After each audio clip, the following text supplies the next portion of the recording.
Put your head on my shoulder. Hold me in your arms, baby.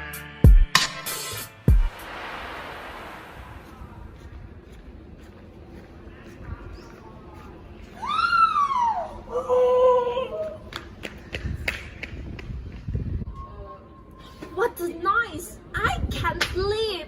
Oh, what is this?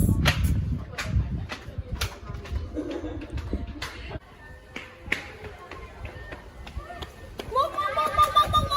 What happened? Calm down. Someone did. Really? Yeah, come.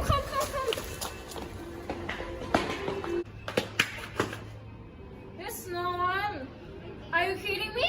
No, I'm not. There's that girl. What? This girl? Me? But I thought I saw the blood. It is not a blood.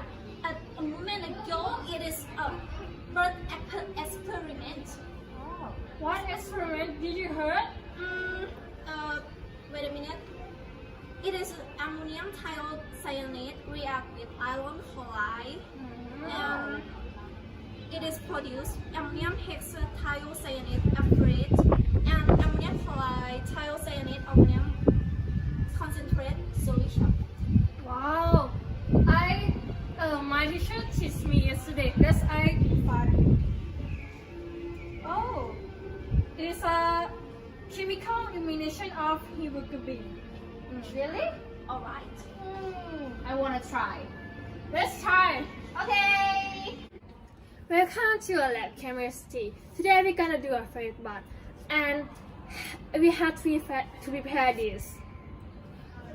This is iron chloride, potassium thiocyanate, and the last one, sodium fuchloride. The first thing we're gonna do is put it to potassium thiocyanate. Oh, it changed color, and it's like a real blood. It's amazing. But it's not enough.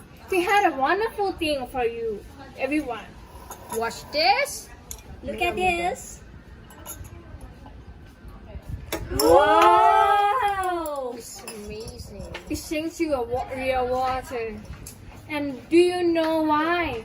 Let me tell you. Okay, what you make is a chemical immutation of hemoglobin. The important part is the hemoglobin molecule is an iron 3 iron contained by 4 nitrogen atoms in a square planar conformation, like this. The compound you have made contains a similar structures like this. Iron metal is what gives your blood indistinctive red color. Some animals have other metal in their blood, so it is therefore different colors. For example, the blood of horseshoe crab contains copper and is blue. So amazing! And today we had a finished lab. If you want to watch more lab, let's watch this. Please subscribe us, share and like this video. Don't forget it. Goodbye. Thank you.